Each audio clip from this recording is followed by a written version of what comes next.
Shadow Slave. By Guiltythree. Chapter 112, Duel of the Monsters. Just like in the battle against two fallen beasts, the Stone Saint attacked first. Striking her sword against the rim of the shield twice, she dashed forward without fear or hesitation. Of course, Sunny was not sure if shadows were even capable of feeling fear. The Carapace Centurion reacted swiftly and savagely, lunging at her in a furious onslaught of adamantine chitin and jagged blades. In front of this towering creature, Shadow Saint looked meager and slight. The two monsters collided in the middle of the street, a small shockwave spreading outward from the point of their impact. Dust and small pieces of gravel were sent flying through the air. Sunny watched the battle with vigilant eyes. He suspected that these two nightmare creatures were somewhat equal in terms of power. The Centurion was much bigger and heavier, the impenetrable Carapace making it an especially deadly adversary. All Carapace creatures were unnaturally tough and strong. It also had the advantage of reach and mass. The Shadow Saint was equally as resilient due to her heavy armor and stone-like nature. Despite her small frame, the graceful knight possessed a stunning amount of strength. Sunny also had to keep reminding himself that she was not actually human, and as a being made of stone, weighed much more than a human would. The disadvantage of her size was bridged by battle awareness and skill, making the outcome of the fight unpredictable. However, that was only true if he failed to account for the dark embrace of his shadow.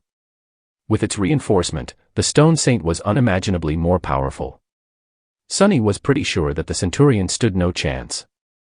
Meanwhile, the two monsters were entwined in a ferocious battle. The Shadow Saint withstood the onslaught of bone sides by bashing one away with her shield and evading the other. Not losing her momentum, she brought the shield down and slammed its edge into the Centurion's carapace, causing the hulking creature to stagger. The force of the impact was so grievous that it sent cracks running through the impregnable carapace. Sunny marveled at the sight, congratulating himself on the decision to not test the augmented monster's strength on himself. Using the opening that she had created, the Stone Saint twisted her torso and delivered a backhand blow with the boss of the shield, striking the same spot again. The already damaged chitin plate splintered, revealing the soft flesh beneath. A moment later, she was already moving to evade the fierce retaliation of the savage carapace creature. The graceful knight was miserly in her movements, dodging each strike with measured precision. Although Sunny was only a novice in the art of combat, he had learned enough to be able to recognize the hints of a distinct battle style in how the Stone Saint fought. Her whole technique was based in simplicity and economy of movement, each action calculated and efficient. Combining hard blocks, dodges and deflections with grounded footwork and well-timed ripostes, the Shadow was able to create a stark contrast between defense and offense, the former being solid and indomitable, the latter abrupt and inevitable. It was very different from the flowing and unpredictable style that Nephi's had used, and that he himself had been taught. Only now did Sunny realize that the basic katas and forms he had practiced were, in fact, very unique and unusual. Where did his fighting style come from? There was a lot to consider here, both in terms of how to improve his current technique and how to incorporate new elements into it. However, that was a task for the future. Right now, he was more interested in the outcome of the fight. The Stone Saint was already suppressing her monstrous enemy. A few of the Centurion's legs were either broken or severed, streams of azure blood gashing out of the terrible wounds. However, it was still resisting furiously. But no matter how enraged it became, the silent and menacing poise of the graceful Shadow Knight was much more terrifying. Just at that moment, the Shadow Saint sidestepped a downward slash of one of the Centurion's sides and then pinned it under her greave. Using her weight to immobilize the enemy's weapon, she delivered a vicious blow with the rim of her shield and shattered the bone blade into pieces. The carapace monster screeched, dazed by the loss of its scythe, and immediately tried to eviscerate the loathsome little fiend with the remaining one. However, he was a fraction of a second too late. With one side of its body left defenseless, the Stone Saint now had much more space to attack. Deflecting the scythe with the shield, she dashed forward and lashed out with an upward slash, severing it near the joint. Continuing the motion, she then stepped through the rain of azure blood and mercilessly thrust her sword into the opening in the Centurion's armor that had been created by her at the start of the fight. The stone blade pierced through the flesh of the monster and devastated its spine. The force of the blow was so immense that the tip of the sword broke through the chitin on the Centurion's back. Pulling the sword out of the dying creature's body with one sharp motion, the Shadow Saint shook the blood off the blade. Then, she indifferently stepped back and froze, seemingly turning into a dark, motionless sculpture. Only the crimson fire still burning in her ruby eyes betrayed that the shadow was alive. Sunny held his breath, waiting for the spell to speak. Soon, he heard its faintly familiar voice, "You have slain an awakened monster, Carapace Centurion. Your shadow grows stronger." Slightly disappointed, he summoned the runes and checked the number of the shadow fragments in his possession. Shadow fragments, 3071000. 93 left to 400, he thought automatically. Then, just to be sure, Sunny glanced at the description of the stone saint. Shadow fragments, 6200. So, just like with the echoes, the kills performed by the shadow benefited her master instead of the monster herself.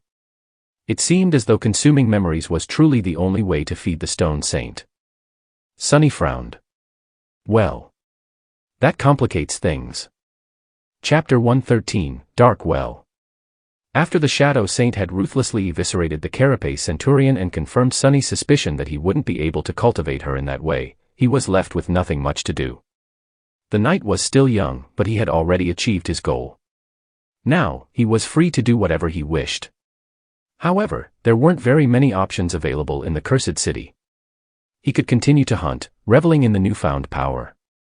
With the Stone Saint at his command, Sunny would be able to bathe the ruins in monster blood. However, that thought, no matter how seductive, left him uneasy. Hunting in this hellish place required patience and preparation.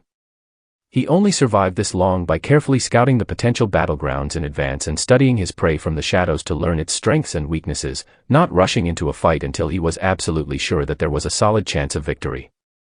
Shadow Saint or not, betraying these principles would still get him killed. And with his mental state, slightly unstable, Sunny didn't trust himself to stay cautious once the easy wins kept piling up. He had to proceed slowly. Looking around the quiet ruins, Sunny smiled slightly. Actually, he wasn't that far from the library. He had indeed turned hunting nightmare creatures into a sort of profession, but it was just that, a job. Like any well-adjusted young man, he also had a hobby. In his free time, Sunny liked to explore the ruins. The warm feeling of satisfaction he had experienced after finding the hidden nest of the vile thieving bird never left his memory. There was something deeply engaging in uncovering fragments of long-lost history and piecing them together. Maybe Sunny had inherited this passion from teacher Julius, or maybe it had always been slumbering deep within his heart. In any case, he enjoyed exploring the ancient city a great deal. It was full of all kinds of mysteries, both large and small. After thousands of years had passed, most traces of the past had been erased by the merciless flow of time. But by looking in the right places and exercising critical thinking, insight, and imagination, it was possible to piece together tiny shards of truth. Every time the seemingly disparate clues clicked into a coherent picture, Sunny felt a pleasant rush. Interestingly enough, it didn't matter whether the picture pertained to something important or completely useless. In fact, he enjoyed learning about the small details of the daily life that the inhabitants of the ancient city had once led much more than he enjoyed learning about the possible origins of the catastrophe that had befallen them, despite the fact that the latter was directly related to his own survival. For example, he was very curious to learn more about the young priestess whose private quarters he had made into his secret lair. The things she had left behind told him a lot about how the people of the city used to dress and think about the world, filling his imagination with colorful pictures of crowded streets and solemn cathedrals. But it was still not enough. His latest exploration project was the ruins of a grand library. Of course, none of the books and scrolls had survived the thousands of years in the cursed darkness. Luckily, the people who used to live in the city before its fall were very fond of stone engravings. He spent a lot of time studying the intact wall carvings, as well as fragments of surviving frescoes. One fresco, in particular, was especially grandiose and tantalizing, covering the entire floor of the library's main hall. Sadly, it was almost completely buried under rubble. Sunny had managed to clear some of it away, but most pieces of the collapsed roof were too heavy for him to lift. Maybe the Shadow Saint would have more luck. It was a suitable plan, but, for some reason, Sunny felt strangely reluctant to return to the exploration of the library on that particular night. What else can I do? He jumped down from the stone column and approached the dead Carapace Centurion to carve out some meat and the soul shards. Come to think of it, the spot marked on the crude map that he had found on the body of the strange hunting party's leader was not that far away, too. Maybe he could check it out. Sonny vehemently shook his head. No, no. The map has to be fake anyway. Right. Trying to suppress the unhealthy fire of curiosity burning in his chest, Sonny concentrated on the task at hand. Once the meat and the shards were in his possession, though, the persistent desire to follow the map returned. And if it's not fake, that's even worse. Who knows what kind of horror those fools were searching for? Surely, there wouldn't be any treasure or important secrets hidden there. This whole thing smelled of nothing but peril. In fact, it reeked of something sinister, terrifying, and utterly evil. Sonny sighed. But honestly, what's the harm in taking one tiny look? It's just one look. What's the worst that can happen? Quietly stepping through the stone rubble, Sonny cautiously approached the spot marked on the map. For some strange reason, very few nightmare creatures seemed to choose this remote part of the city as their hunting grounds. It was as though they were compelled to avoid this place. Come to think about it, that fact alone would be enough to scare Sonny away. In normal circumstances. But with the stone saint hiding in his shadow, he felt a bit braver. He would be able to run away if anything happens, at least. Approaching a large building that had been magnificent once, Sonny climbed over the collapsed wall and found himself in a dark and secluded courtyard. In the center of the courtyard, there was a well. Its round mouth loomed like an open wound in the stone, filled with nothing but empty blackness. The well was covered with a strange, ornate iron grate. It must have weighed several tons at least, as though someone desperately wanted to prevent anything from ever lifting it from its place and leaving the well open. Sonny gulped before approaching and looking through the grill of the grate. The silent well was so deep that he couldn't see its bottom. Maybe there wasn't one. Picking up a small stone, Sonny dropped it down. The black mouth of the well swallowed the stone, making it disappear. Many seconds passed, but there was no sound of the rock hitting anything. Sonny was almost ready to try again, but then the well spoke. A melodic, strangely enchanting voice resounded from its dark depths, filling Sonny's ears with sweetness. Ah, a guest. He staggered back, his eyes opening wide in fear. Nope. Not doing that. Sonny wanted to turn around and run away, but something stopped him from following his instinct. He sensed that leaving without finding out more was going to be a wrong decision. And the voice sounded so human-like. It was like the voice of someone you would want to be your friend. He shook his head, breaking free from the reverie. What were those damned fools up to? What are they doing there in that damn castle? I need to warn Nephi's. No, wait. I need to find out more first. I'll try to understand what is going on here, but if there's any sign of danger, I run. Gritting his teeth, Sonny forced himself to stay still. A moment later, the well whispered, "How wonderful. I haven't been fed in a long, long time." Chapter 114, Voice of Darkness. The enchanting voice came from the well in a wave of whispering echoes. It was soft and charming, flowing like a smooth silken melody. It seemed to belong to a young man. If mere humans could even possess such a voice, a divine being would suit it more. Or a profane one. Sonny wasn't in the mood to appreciate the smooth and rich texture of the voice, though. He was covered in cold sweat. The echoes whispered, "Time, time, time." In all his time on the Forgotten Shore, Sonny had only met one other creature capable of mimicking human speech. The memory of that encounter still made him tremble. The thing that had come from the depths of the dark sea in a mantle of fog and stolen Cassie's voice was by far the most terrifying being he had ever met. He didn't even want to remember the utter horror he had felt when the swarm of whispering voices had surrounded him. On that night, Sonny had only been able to keep his sanity intact because of the blind girl's timely warning. He had only survived the meeting with the creature that possessed a human voice by keeping his eyes tightly shut. And now, here was another. Why were those hunters searching for this ancient horror? He frowned. If something sinister was brewing inside the castle, he had to warn Changing Star.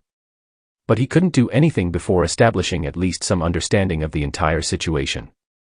That's why Sonny forced himself to stay still despite the fact that every instinct in his body screamed for him to run away. Instinct was not always the best advisor. Humans possessed intelligence for a reason. The black fissure of the well loomed in front of him like a pool of darkness. Suddenly, he was incredibly grateful for the immensely heavy ornate grate that kept the charming talker imprisoned in the lightless depths. Sunny licked his lips and tried to regain his composure. Ready to summon the Stone Saint and the Midnight Shard at any moment, he took a step forward and gazed into the dark emptiness once again. Then, he slowly said, "It's nice to meet you." He couldn't quite believe that he was trying to communicate with the terrifying prisoner of the well instead of running away without looking back. Life was sure full of surprises. Until the moment it gave you the last one, of course. A soft chuckle resounded from the well. After its melodious murmur disappeared in the darkness of the secluded courtyard, the voice said, "Oh, no. The pleasure is mine." The echoes whispered, "Mine, mine, mine." Sunny was considering his next words very carefully. My life might be depending on what I say next. He couldn't help but remember old fairy tales about terrible monsters that liked to play riddles with lost children. One wrong answer, and the children were devoured, never to be seen again. Was he going to end up in similar danger? It was still not too late to turn back. However, before he could ask his question or make the decision to retreat, the thing in the well spoke again. It said, "So, are you guys going to feed me or not? Not to offend anyone, but lately, you've been very tardy. I have been sitting here by my lonesome for 3 days already. Or have you decided to try something new?" Sunny blinked. What? That wasn't exactly what he expected to hear from the mouth of an ancient evil. The thing sounded so human. He was almost tempted to believe that it actually was. That's how it gets you, fool. Sunny forced himself to remain vigilant. What did he know about how primordial evils were supposed to talk, anyway? If it was able to steal the knowledge of human language from his head, it would surely be able to steal some other things too. While Sunny was trying to comprehend what was happening, a few seconds flew by. The voice waited for a bit, then returned, "Oh, I see. So we are going with starvation now. Well, I have to give you guys some credit, this is your best idea yet. Sadly, it won't work. Do you even know what type of diets we trainees have to follow to debut? I guess not. Actually, I have to thank you. This is a great opportunity to work on my BMI." The echoes whispered, "BMI, BMI, BMI. Wait. What?" Sunny stared into the well, dumbfounded. His eye twitched. Don't tell me that there is really just some guy sitting on the bottom of that damn well." Feeling like the world suddenly stopped making any sense, he rubbed his temples, then asked in a strange tone, "Who are you?" The well fell silent. Sunny tried to remember what the charming voice had told him before. Something about not being fed in a long time. It surely sounded ominous and creepy in the moment, but if he looked at it a bit differently. If the group of hunters he lured to their deaths had been on its way to deliver food to a prisoner, then that would explain why the poor guy had to skip a few meals. But why would they keep someone imprisoned in this remote area of the ruins? Meanwhile, the voice spoke again. This time, it sounded tense. "Wait, you're not one of the... You're not... Oh, gods." Sunny covered his face with his hand, realizing what was going to happen next. Oh, gods. It's not a human. Heavens, I'm going to die. Those damn fools finally got me killed. From the perspective of a sleeper locked inside a well in the middle of the ruins, only 2 types of beings could come here to find him, either his captors or nightmare creatures. Sunny revealed that he wasn't one of the captors by asking his last question, which left only one other possibility. The fact that he came to the well during the night, alone, and not using anything to light the way only made the conclusion easier to make. Wait, it speaks. Oh, gods. I've only ever heard of one other creature on the Forgotten Shore that can mimic human speech. No. Not like this. Damn, he really does have a nice voice. It's beautiful even when full of despair. Huh, what? It's just a voice. Why am I so enamored with? Was he so desperate to hear a human voice? Why? He was doing fine on his own. Great, even. Better than ever. Focus on the task. But what exactly was the task? Sonny had never expected to find a human at the end of the crude map. What was he supposed to do now? I guess the first step would be to find out who the guy in the well is, and how he got there. Then I can decide what to do with him, or if I should do anything at all. But there hid the problem. First, Sonny had to convince the young man in the well that he was actually a human, too. Sonny glanced at his shadow, feeling somewhat helpless. The shadow was bent over, holding its stomach. Its shoulders were shaking.